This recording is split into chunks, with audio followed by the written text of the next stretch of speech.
The sound of alarms filled the bridge of the ESS Defiant as another human colony fell to the enemy. Commander Jake Morrison stood at the large window, watching the distant planet burn. Orange flames spread across the surface like an infection. 3 decades of war had led to this moment.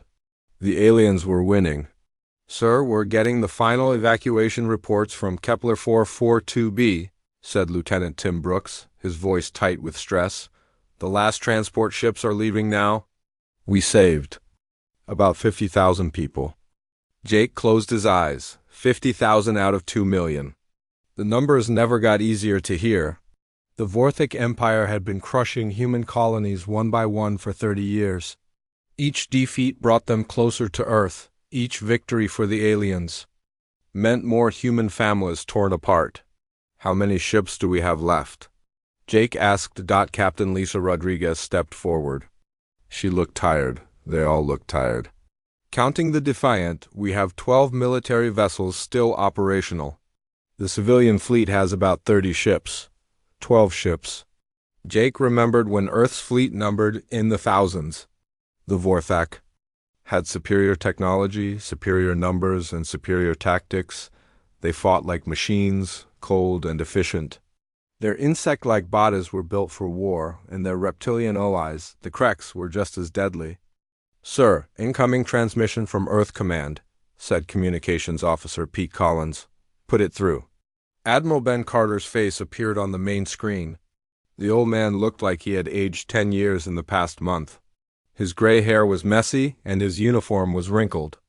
"Jake, I need you to pull back all remaining forces to the Sol system. We're implementing Protocol 7. Jake's blood went cold. Protocol 7 was the last resort plan. It meant they were giving up on all the outer colonies. It meant they were falling back to defend Earth itself. "Admiral, there are still humans out there. Scattered groups hiding on dead worlds. Small settlements the Vorthak haven't found yet." "I know," Carter said quietly. "But we can't save them if we're all dead." "The Vorthak Grand Fleet is moving toward Earth. We have maybe 6 months before they arrive. We need every ship we have for the final defense." Jake nodded slowly. He understood the logic, but it still felt like betrayal. "What about the research stations, the mining platforms around Jupiter and Saturn?" "Already being evacuated. Dr. Helen Brooks and her team are moving their work to secure locations. Their research might be our only hope." Jake had heard whispers about Dr. Brooks and her team. They were working on something big, something that might turn the tide. But Jake had stopped believing in miracle weapons years ago. "The Vorthak were too strong, too advanced? How long do we have?" Jake asked. "The Vorthak scouts are already probing our outer defenses. War Prime Zekthar is commanding their forces personally. He wants to end this war by crushing Earth." Jake had heard of Zekthar. The Vorthak leader was known for his ruthless efficiency. He didn't just defeat enemies, he destroyed them completely. Entire species had been wiped out under his command. "Jake, there's something else," Carter said. "I'm putting you in command of the Exodus fleet. If Earth falls, you'll be responsible for the survival of our species." "Sir, I should be fighting at Earth. The Defiant is one of our strongest ships." "No, your job is to make sure humanity survives, even if Earth doesn't." "That's an order." The transmission ended. Jake stared at the blank screen for a long moment. Around him, the bridge crew worked quietly. They had all heard the conversation. They all knew what it meant. "Lisa, set course for the Sol system. Send word to all remaining human forces. We're going home." As the Defiant turned away from the burning planet, Jake thought about the war's beginning. Humanity had been exploring the galaxy for only 50 years when they first encountered the Vorthak. The initial contact had seemed promising. The aliens were advanced, organized, and appeared interested in peaceful relations that had lasted exactly 3 days. The Vorthak saw humans as inferior creatures occupying territory they wanted. The war began with the massacre of the Diplomatic station at Alpha Centauri. 5,000 humans killed in less than an hour. The Vorthak had used weapons that human science barely understood. For 30 years, humanity had fought with determination and courage. They had won some battles, saved some worlds, and made the aliens pay for every victory, but it was never enough. The Vorthak had resources from hundreds of conquered worlds. They had technology that seemed almost magical. They had numbers that never seemed to decrease. Human soldiers fought with everything they had. They developed new tactics, new weapons, new strategies. But for every human innovation, the Vorthak had a counter. For every human victory, the aliens had 10 defeats to give in return. "Sir, we're receiving distress signals from the Titan mining station," said Lieutenant Collins. "Are we close enough to help?" Jake asked. "No, sir. The Vorthak hit them 3 hours ago. The signals are automated." Another defeat? Another group of humans dead or captured? Jake wondered how many more they would lose before the end came. "Commander, permission to speak freely," said Lieutenant Brooks. "Go ahead, Tim. Do you think we can win this? Really win, I mean." Jake was quiet for a long moment. The honest answer was no. The Vorthak were too strong, too numerous, too advanced. Humanity had been fighting a losing war for 3 decades. But that wasn't what his crew needed to hear. "I think we can survive," Jake said finally. "And as long as we survive, we have a chance." It wasn't much hope, but it was all they had. The journey to Earth took 2 weeks. Along the way, they picked up more survivors. Scattered ships, damaged stations, refugee transports. By the time they reached the Sol system, Jake commanded a fleet of 47 vessels. It was the largest human fleet assembled in 5 years. Earth looked beautiful from space. Blue oceans, white clouds, green and brown continents. It was hard to believe that this peaceful world was about to become the final battleground for humanity's survival. "Jake, welcome home," Admiral Carter said as the Defiant entered Earth orbit. "Report to headquarters immediately." "We have a lot to discuss." Jake looked around the bridge one more time. These people had followed him across the galaxy. They had trusted him to bring them home. Now he had to trust Admiral Carter to have a plan that might save them all. "Lisa, you have the ship. I'll be back soon." "Yes, sir." "Good luck." Jake left the bridge, knowing that when he returned, everything would be different. The war was entering its final phase. Either humanity would find a way to survive, or the Vorthak would complete their conquest of the galaxy. As he walked through the corridors of his ship, Jake passed crew members preparing for battle. They cleaned weapons, checked systems, and said prayers to gods they hoped were listening. They were brave people, good people, and they deserved better than this war, but the war was what they had, and they would fight it until the end, because that's what humans did. They endured, they survived, and sometimes when everything seemed lost, they found a way to win. The transport shuttle took him down to Earth's surface. Through the small window, he could see the massive defensive installations being built around the planet. Orbital weapons platforms, shield generators, and missile batteries. Earth was preparing for the siege of its life. Jake just hoped it would be enough. 6 months had passed since the human fleet retreated to Earth.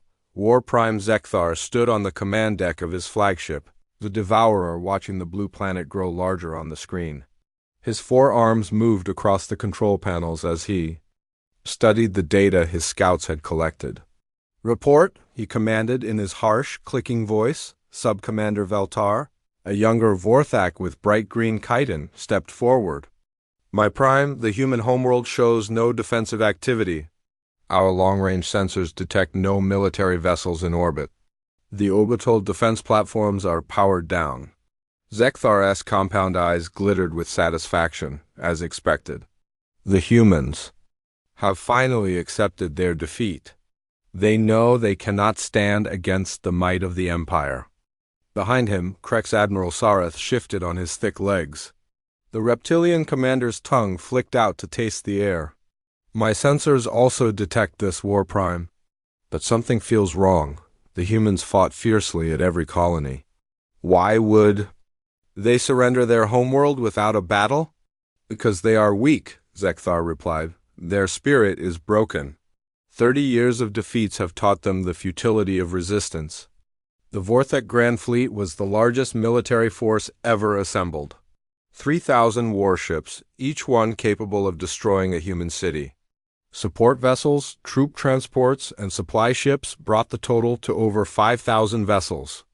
It was enough firepower to crack a planet's surface. "My Prime, we are receiving a transmission from the planet," reported Communications Officer Krickstall. "Put it through." A human face appeared on the screen. It was an older man with gray hair and tired eyes. Admiral Ben Carter, according to their intelligence files. "War Prime Zekthar, I am Admiral Carter of Earth Defense Command. I wish to discuss terms for the surrender of Earth and all remaining human territories." Zekthar's mandibles clicked with amusement. "There will be no discussion, human. You will surrender unconditionally. Your species will be relocated to designated worlds where you will serve the Empire, I understand. We request 48 hours to prepare our population for evacuation. You have 24 hours. Any resistance will result in the complete destruction of your world." The transmission ended. Zekthar felt a deep satisfaction. Finally, after 30 years of war, the humans had learned their place in the galaxy. They were insects to be crushed, not equals to be respected. "My Prime, should we send advanced scouts to the planet?" asked Sub-Commander Veltar. "No, let them have their final day. Tomorrow we will claim our prize. On the surface of Earth, in a bunker deep beneath the Rocky Mountains." Admiral Carter ended the transmission and turned to face the others in the room. Dr. Helen Brooks, General Chris Murphy, and Captain Amy Phillips sat around the conference table. "Is it ready?" Carter asked. Dr. Brooks nodded. "The last transport left orbit 3 hours ago. Earth is completely evacuated except for our skeleton crew. And the special cargo? Loaded and ready. The Jupiter mining platforms have been converted, as planned. The Saturn research stations are fully operational. Project Exodus is complete." General Murphy leaned forward. "Ben, are you sure about this? Once we trigger the final phase, there's no going back. The Vorthik want to see what happens when humanity stops fighting fair," Carter said quietly. "They're about to find out." Captain Phillips checked her watch. "The last evacuation shuttle leaves in 6 hours. After that, we're committed." Dr. Brooks pulled up a holographic display showing the solar system. "The Vorthik fleet is positioning itself for a standard planetary assault. They expect us to fight desperately to defend our homeworld. They don't know that Earth is just the bait." "How long until they realize what's happening?" Carter asked. "Our projections suggest they'll begin to understand within the first week. By then, it will be too late." The next morning, War Prime Zekthar watched as his invasion fleet moved into Earth's orbit. The planet was beautiful, he had to admit. Blue oceans, green continents, white clouds. It would make a fine addition to the Empire. "My Prime, landing parties are ready," reported Sub-Commander Veltar. "Begin the invasion. I want major human cities secured within 6 hours." The first wave of Vorthak and Krek's forces landed in empty cities. New York, London, Tokyo, Sydney, all abandoned. The aliens found cars in the streets, food in the stores, and no humans anywhere. "My Prime, the cities are deserted," reported Ground Commander Thexal. "We have found no human resistance. No human population at all." Zekthar's satisfaction began to turn to confusion. "Search harder. Check the underground areas. The humans must be hiding." But hours of searching revealed nothing. Earth's major cities were completely empty. The humans had simply vanished. "My Prime, our science teams are requesting permission to examine the abandoned human facilities." Sighed Chief Analyzer Morduk. "Granted. I want to know what the humans were doing here. What they found troubled the Vorthek leadership. The humans had been far more advanced than they had revealed during the war. Hidden laboratories contained technology that seemed to bend the laws of physics. Manufacturing facilities showed evidence of material science far beyond what the Empire possessed. "My Prime, look at this," Morduk said, projecting images of an abandoned research facility. The humans were working with dimensional manipulation. They were experimenting with space-time distortion. Impossible. Our intelligence indicated. They were technologically inferior. The evidence suggests otherwise. They were deliberately hiding their true capabilities. Admiral Sareth entered the command center, his heavy footsteps echoing on the metal floor. War Prime, we have a problem. Our scouts report that the outer system is empty. What do you mean empty? The massive mining platforms around Jupiter are gone? The research stations around Saturn have vanished? They were there 6 months ago when we first arrived. Now there is nothing. Zekthar felt a chill run through his exoskeleton. How does one move installations that large? Unknown. But that's not the worst part. Our deep space sensors are detecting gravitational anomalies throughout the system. Space itself seems to be unstable. Dr. Brooks stood in the command center of the hidden human base, watching the displays that showed Vorthek forces searching empty Earth cities. The base was located in a pocket dimension, invisible to normal sensors. They're starting to understand, she said to General Murphy. Good? Let them worry. How are our people doing? The evacuation was successful. All 57 million humans are now safe in the dimensional shelters. The Vorthek can search Earth forever. They'll never find us? And the fleet?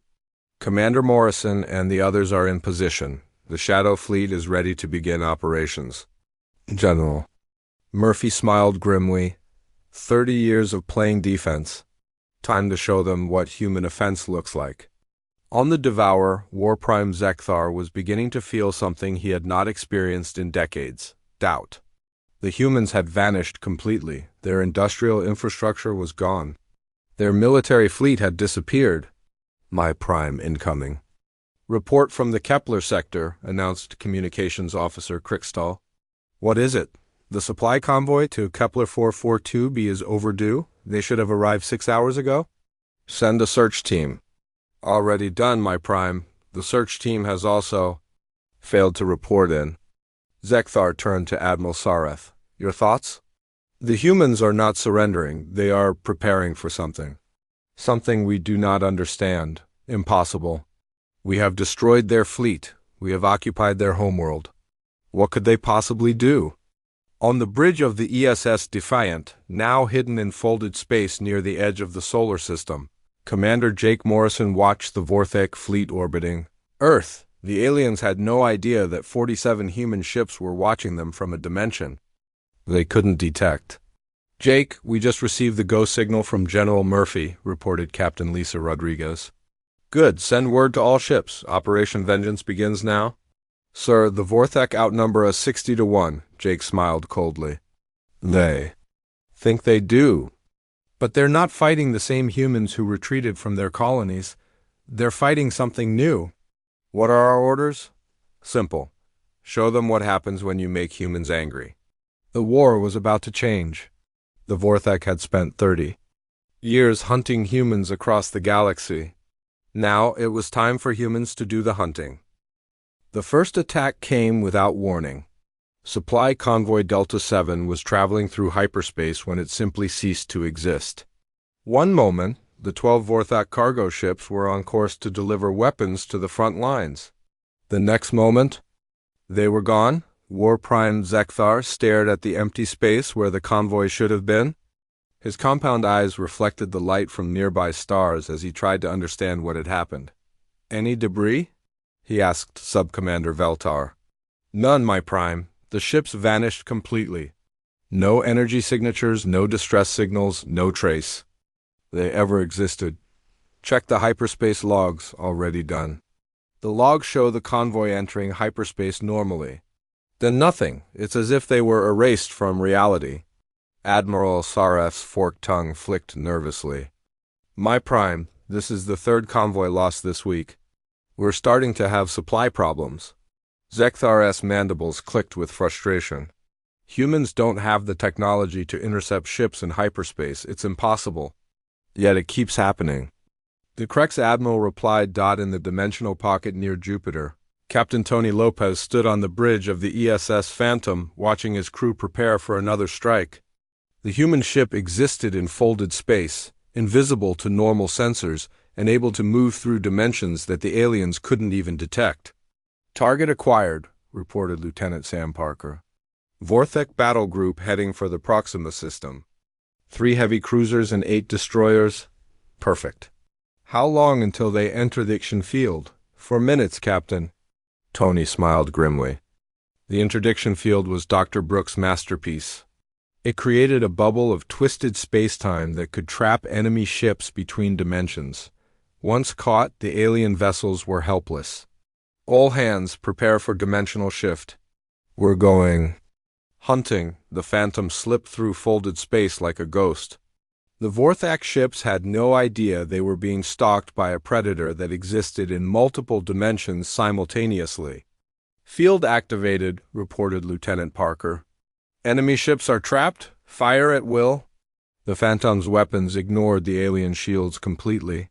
The energy beams passed through normal space and struck the Vorthak ships from directions that shouldn't exist. In less than 3 minutes, 11 enemy vessels were destroyed. Any survivors? Tony asked. Negative. Clean sweep. Good. Set course for the rendezvous point. Time to disappear. The Phantom vanished into folded space, leaving only wreckage and confused Vorthak rescue teams who couldn't understand how an entire battle group had been destroyed by invisible attackers. Back on the Devourer, War Prime Zekthar was receiving reports that made no sense. His commander spoke of phantom ships that appeared from nowhere, attacked with impossible weapons, and vanished before retaliation was possible. My Prime, we've lost 37 ships in the past week, reported Chief Analyzer Morduck. The humans are using technology that violates known physics. Explain. Their weapons seem to attack from multiple dimensions simultaneously. Our shields are designed to stop energy and matter from normal space. These human weapons bypass our defenses completely. And their ships? They exist in folded space. Our sensors can't detect them. Our weapons can't target them.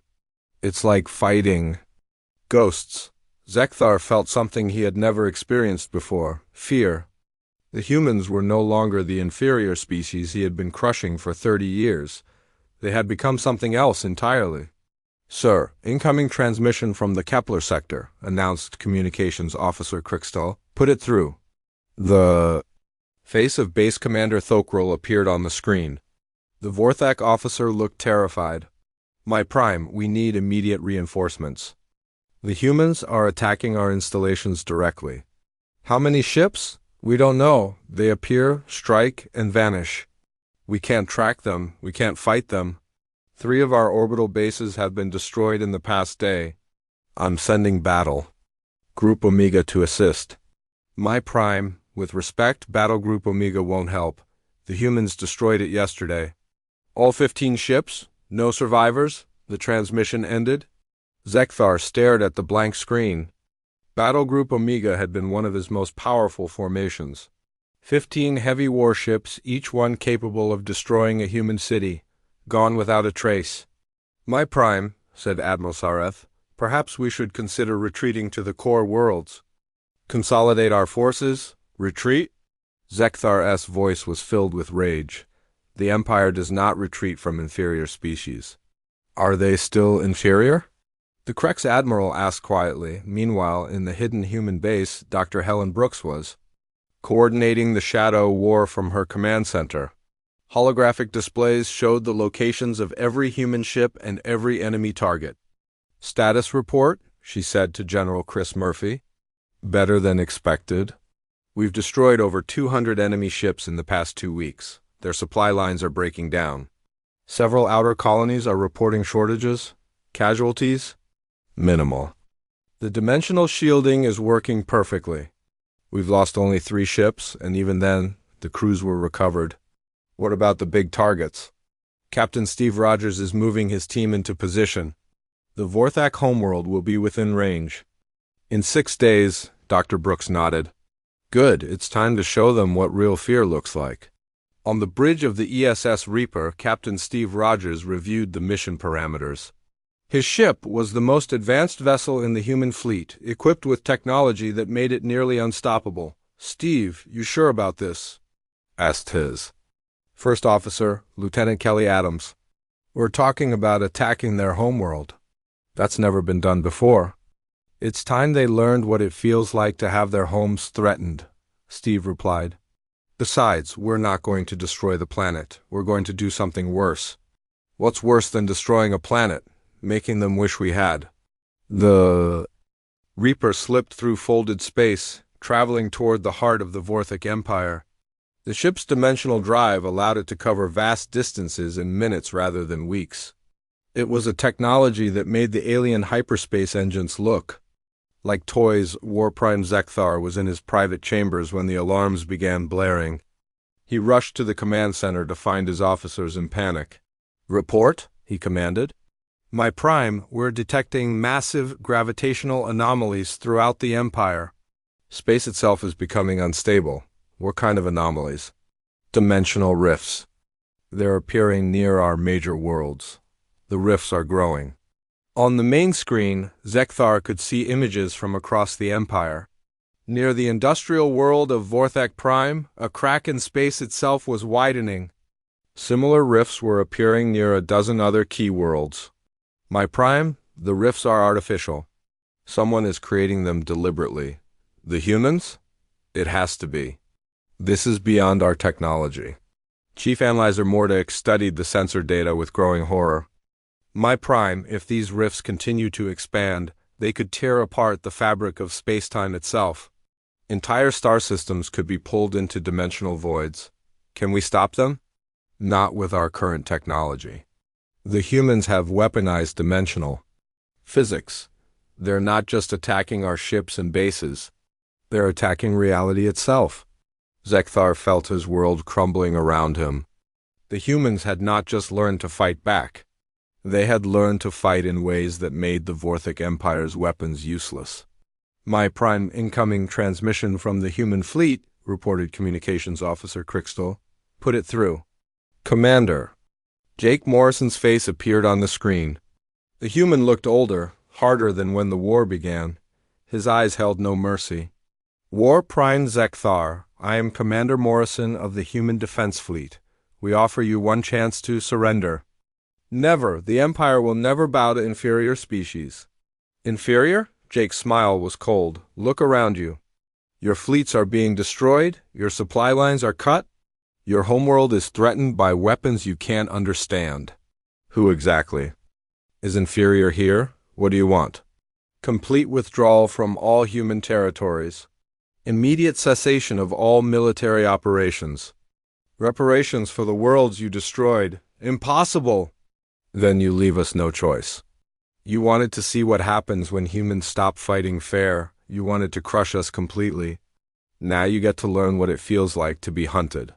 The transmission ended. Zekthar stared at the screen, realizing that the war had fundamentally changed. The humans were no longer defending themselves. They were attacking, and they were winning. "My Prime, orders?" asked Sub-Commander Veltar. Zekthar looked around his command center. His officers were afraid. His empire was crumbling. The humans had become something he didn't recognize. "Prepare all remaining fleets for defensive positions. Send word to our allies we need reinforcements." "My Prime, our allies are asking for reinforcements themselves. The humans are attacking everyone who supported our war."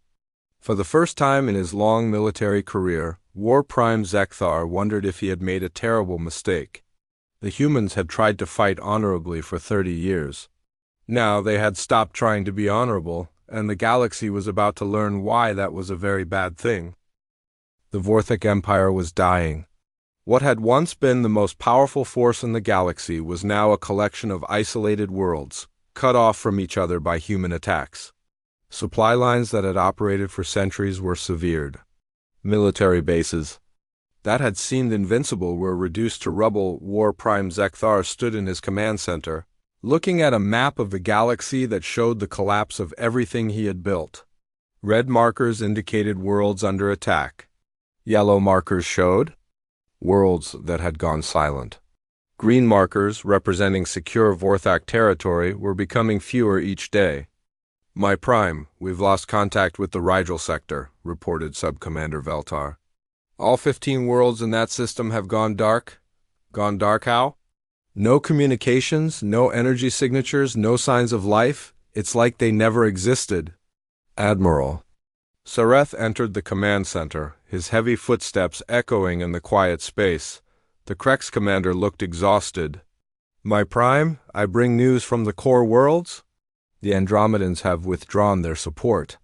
The Centauri Alliance has declared neutrality. Even the Rigel Confederacy is asking for peace talks with the humans. Cowards! Zekthar's mandibles clicked with rage. They abandon us when we need them most. Can you blame them? Sareth asked. The humans destroyed an entire Andromedan fleet in less than an hour. They used weapons that turned the ships inside out. Literally, the crews were found on the outside of their vessels, still alive but somehow existing in reverse space. Chief Analyzer Morduk approached with a data tablet. My Prime, our intelligence division has completed their analysis of human tactics. The results are disturbing. Show me. The holographic display showed a three-dimensional map of human attacks over the past month. Red lines indicated strike patterns, movement corridors, and target priorities. The humans are not attacking randomly, Morduk explained. They're following a specific strategy. They're systematically destroying our ability to wage war while leaving our civilian populations mostly intact. What do you mean? Look at the pattern. They destroy military targets, industrial complexes, and communication networks. But they avoid schools, hospitals, and residential areas. They're being precise. Zekthar studied the display. They're trying to force us to surrender without committing genocide. Exactly. They could wipe out our entire species with their current technology, but they're choosing not to. They want us to live with the knowledge that we lost. That's worse than death, Sareth observed, on the bridge of the ESS Retribution. Captain Steve Rogers watched the tactical display showing Vorthak homeworld. The planet was protected by massive shield generators and thousands of defensive platforms. It should have been impregnable. Steve, the infiltration team is in position, reported Lieutenant Kelly Adams. Good. Are the dimensional charges ready? All 17 charges are planted and armed. Once we trigger them, the planet's shields will collapse from the inside, Steve nodded. The mission had taken 3 weeks to plan and execute. Human soldiers had used dimensional phase technology to walk through solid matter, bypassing every security system the Vorthak had built. What about the civilian population? Safe zones have been established. The charges will only affect military installations and government buildings. Civilian casualties should be minimal. Should be? Steve, we're using technology that barely existed 6 months ago. We're making our best guess about the effects. Steve was quiet for a moment. He thought about all the human colonies that had been destroyed, all the families torn apart, all the children who would never see their parents again. The Vorthak had shown no mercy during their 30-year campaign of conquest. Trigger the charges. On Vorthak homeworld, the dimensional explosions began simultaneously. The planet's shields, designed to stop energy and matter from normal space, were useless against weapons that attacked from inside reality itself. Military bases simply vanished, leaving empty craters where once stood powerful fortifications. The Vorthak population watched in terror as their invincible defenses crumbled. For the first time in their history, their homeworld was under attack. In the Imperial Palace, War Prime Zekthar felt the building shake as explosions rocked the city. He rushed to the communication center to find his officers in chaos. My Prime. The planetary shields are down, reported Communications Officer Krikstal. All military installations in the capital are destroyed. The humans did this from the inside somehow. How many casualties? Surprisingly few. The humans avoided civilian targets. Only military personnel were killed. Zekthar found this somehow more disturbing than if the humans had destroyed everything. They were showing restraint even in their moment of victory. It meant they were still thinking strategically, still planning for the future. Sir, incoming transmission from the human fleet, announced Krikstal. Put it through. Commander Jake. Morrison appeared on the screen. Behind him, Zekthar could see other human officers. They looked professional, disciplined, and utterly without mercy. War Prime Zekthar, Your homeworld is defenseless. Your fleets are destroyed. Your allies have abandoned you. This is your final chance to surrender. What are your terms? Complete withdrawal from all conquered territories, dissolution of your military forces, reparations to be paid over the next century, and most importantly, you will never again wage war against any other species. You're asking us to dismantle our entire civilization. No, we're asking you to become civilized. There's a difference. Zekthar felt the weight of defeat crushing down on him. And if I refuse, then we finish what you started.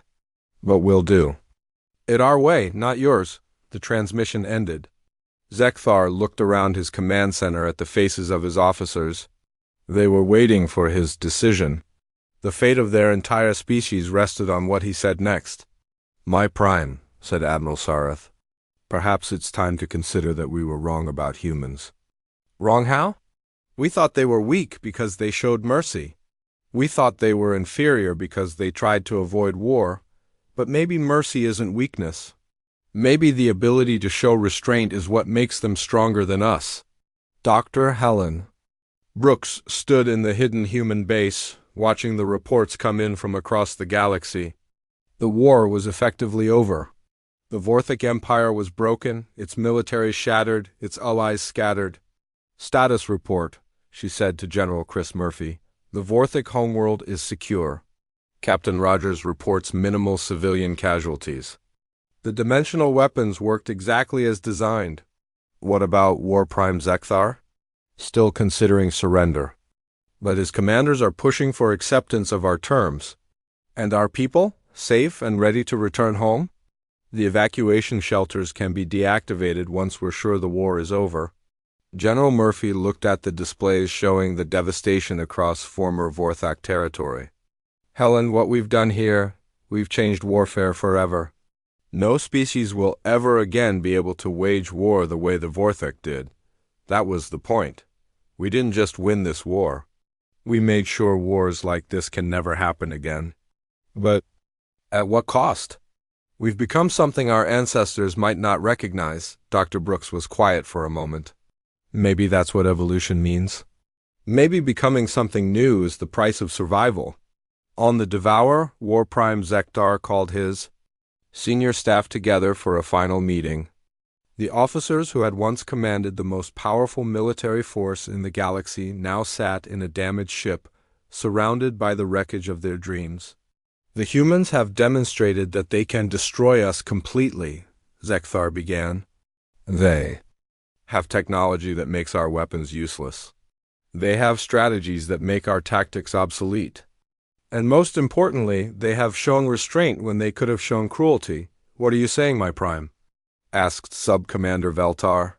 I'm saying that we lost this war the moment we decided that humans were inferior. We mistook their mercy for weakness. We confused their desire for peace with inability to wage war. We were wrong about everything. Admiral Sareth nodded slowly. So what do we do now? We do what we should have done 30 years ago. We make peace. Zekthar activated the communication system. Get me Commander Morrison. It's time to end this war. As the transmission connected, Zekthar realized that he was about to become the first Vorthic leader in history to surrender unconditionally. But perhaps that was what his species needed. Perhaps learning to lose was the first step toward learning to live. The humans had taught them that there were worse things than death. Living with the knowledge that you had chosen wrong, that you had become the monster in someone else's story, that you had forced a peaceful species to become something terrible, just to survive. Those were the lessons that would echo through the galaxy for generations to come. The surrender took place on neutral ground, a small moon in the Centauri system. War Prime Zekthar arrived with only a single escort ship, his once mighty fleet reduced to scattered remnants hiding in the outer reaches of space, Commander Jake. Morrison waited with a small human delegation, their ships invisible in folded space until the moment they chose to appear as Zekthar's shuttle approached the meeting station. He could see human vessels materializing from nothing. Ships that existed in multiple dimensions simultaneously, their forms shifting and changing as they moved between layers of reality. It was technology that made his people's most advanced science look primitive. "My prime, their ships are beautiful," observed Sub-Commander Veltar, "and terrifying." Zekthar had to agree. The human vessels were works of art, flowing curves and elegant lines that seemed to bend light around them. But beneath that beauty was power beyond imagination. These ships had destroyed an empire that had ruled the galaxy for centuries. The meeting chamber was simple, just a table and chairs in a small room. No ceremony, no grand displays of power. Just the end of a war that had lasted 30 years. Jake Morrison looked older than his years, carrying the weight of decisions that had transformed humanity into something new. Across from him sat the insect-like form of War Prime Zekthar, his compound eyes reflecting the lights as he prepared to sign away everything his people had built. "The terms are simple," Jake said, placing the document on the table. "Complete withdrawal from all conquered territories. Immediate cessation of all military operations. Your fleets will be reduced to a small defense force, sufficient only to protect your core worlds from pirates and raiders." Zekthar read through the conditions. They were harsh but fair. The humans could have demanded the complete extermination of his species. Instead, they were offering a chance at survival. "The reparations clause," Zekthar said. 100 years of payments to rebuild the worlds we destroyed. How do you know we won't simply refuse to pay once your fleets withdraw?" Jake's smile was cold, "because we won't be withdrawing. There will always be human ships watching, waiting. Ships you can't see, can't track, can't fight. The moment you break this agreement, the moment you threaten another species, we'll finish what you started. And if we honor the agreement, then in time perhaps our species can learn to coexist. Perhaps your people can find a new purpose that doesn't involve conquest and death." Zekthar looked at the document one final time. With his signature, he would be ending the Vorthic Empire as it had existed for 1,000 years. But the alternative was extinction. He signed. The news of the surrender spread across the galaxy within hours. Species that had lived in fear of Vorthic expansion for generations could hardly believe it was over. The mighty empire that had seemed unstoppable had been brought to its knees by humans, a species most had considered barely spaceworthy 50 years ago. On Earth, Admiral Ben Carter stood in his office, looking out at the blue sky he thought he would never see again. The planet was still largely empty, its population living in dimensional shelters while the military decided whether it was safe to return home. "Ben, the evacuation reversal is ready to begin," said Dr. Helen Brooks, entering his office. "We can start bringing people back to Earth within the week." "Are we sure it's over? Really over? The Vorthek are broken. Their allies have either surrendered or fled to the rim worlds. The galaxy is ours to reshape." Carter was quiet for a moment. "That's what worries me. We've become something powerful. Enough to reshape the galaxy. What if we become like them?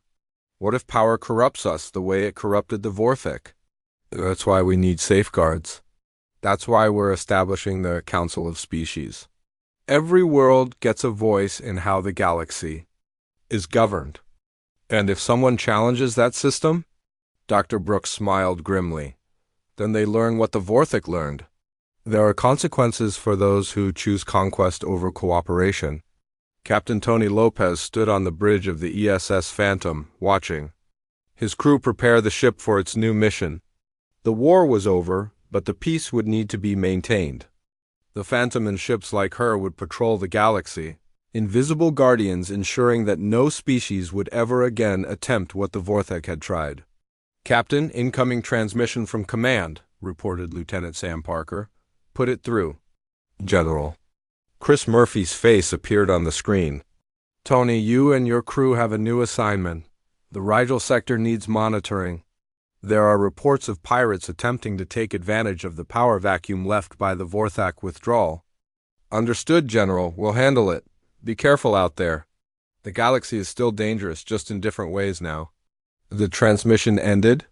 Tony looked out at the stars, thinking about the future. Humanity had won the war, but now they faced an even greater challenge, building a peace that would last. On the Vorthak homeworld, the population was learning to live with defeat.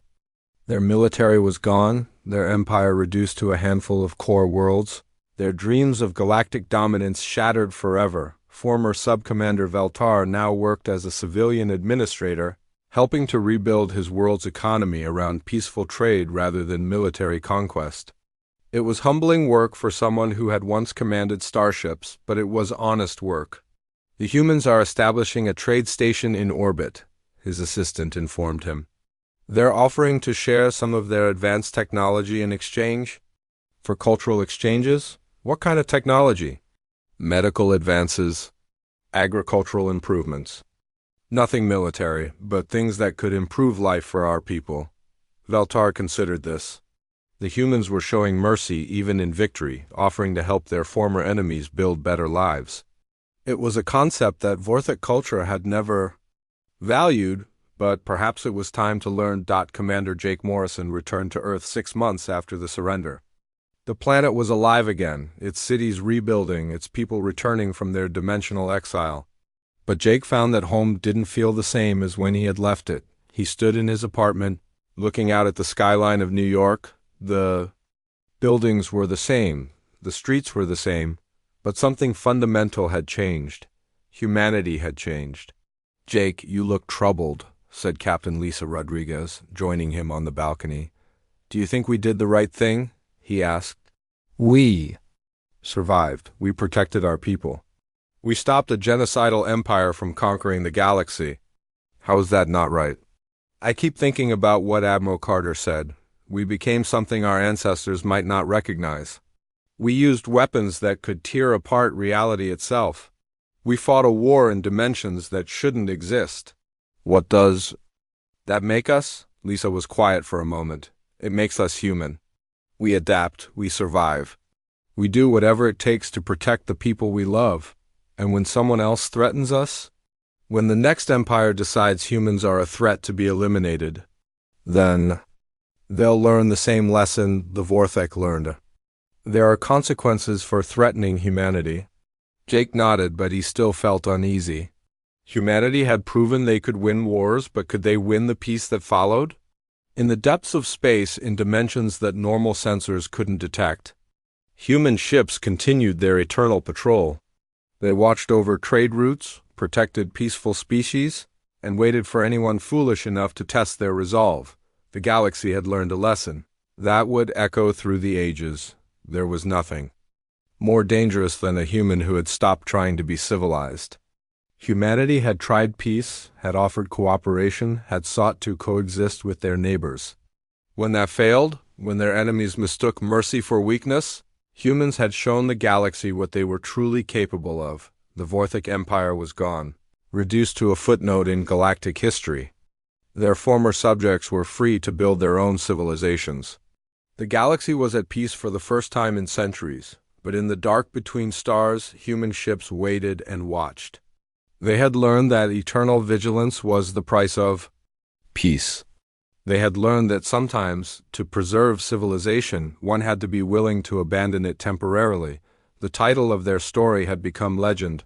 When humans left the field, destruction followed behind. It was a warning to any species that might consider following the Vorthak path, a reminder that humanity's capacity for mercy was matched only by their capacity for war. And in the quiet of space, that warning echoed endlessly, ensuring that the peace humanity had won would endure for generations to come.